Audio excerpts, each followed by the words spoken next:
মানুষের ভোটাধিকার ফিরিয়ে দিতে চাই, দেওয়ান জয়নুল জাকিরিন। নিজস্ব প্রতিনিধির পাঠানো প্রতিবেদনে আনিকা সুলতানা ডেস্ক রিপোর্ট। সুনামগঞ্জ ৪ আসনে বিএনপির মনোনয়ন প্রত্যাশী ও জেলা বিএনপির আহ্বায়ক কমিটির সদস্য দেওয়ান জয়নুল জাকিরিনের নেতৃত্বে সোমবার বেলা ১১টায় অনুষ্ঠিত হয়েছে বিশাল মোটরসাইকেল শোডাউন ও পথসভা। তার নিজ বাসভবন সাহেববাড়ি এলাকা থেকে শুরু হওয়া এই শোডাউনে হাজারো মোটরসাইকেল অংশ নেয়।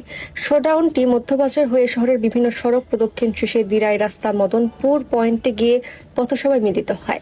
আসন্ন জাতীয় সংসদ নির্বাচনকে সামনে রেখে ধানের শীষের পক্ষে জনমত গঠনের পাশাপাশি বিএনপির ভারপ্রাপ্ত চেয়ারম্যান তারেক রহমান ঘোষিত রাষ্ট্র কাঠামো মেরামতের রূপরেখা ৩১ দফা প্রচারেও গুরুত্ব দেওয়া হয়। পথসভায় প্রধান অতিথির বক্তব্যে দেওয়ান জয়নুল জাকিরিন বলেন, বাংলাদেশ জাতীয়তাবাদী দলের প্রতিষ্ঠাতা শহীদ প্রেসিডেন্ট জিয়াউর রহমান বহুদলীয় গণতন্ত্র প্রতিষ্ঠার ভিত্তি তৈরি করেছিলেন। দেশনেত্রী বেগম খালেদা জিয়া সেই গণতন্ত্রকে সুসংগঠিত করতে কাজ করেছেন। দীর্ঘ ষড়যন্ত্রের কারণে দেশে গণতন্ত্র বারবার বাধাগ্রস্ত হলেও ছাত্র জনতার গণ অভ্যুত্থানের মধ্য দিয়ে ফ্যাসিস্ট সরকারের পতন ঘটেছে।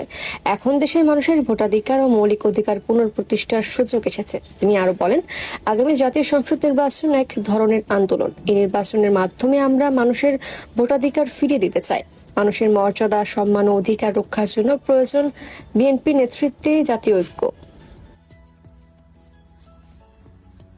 তিনি আরো বলেন, আগামী জাতীয় সংসদ নির্বাচন এক ধরনের আন্দোলন। এই নির্বাচনের মাধ্যমে আমরা মানুষের ভোটাধিকার ফিরিয়ে দিতে চাই। মানুষের মর্যাদা, সম্মান ও অধিকার রক্ষার জন্য প্রয়োজন বিএনপি নেতৃত্বে জাতীয় ঐক্য। জয়নুল জাকিরিন বলেন, মানুষ একটি নতুন বাংলাদেশ চায়, যেখানে ন্যায় বিচার থাকবে, মানুষের অধিকার নিশ্চিত হবে। বিজয় অর্জনের মাধ্যমে আমরা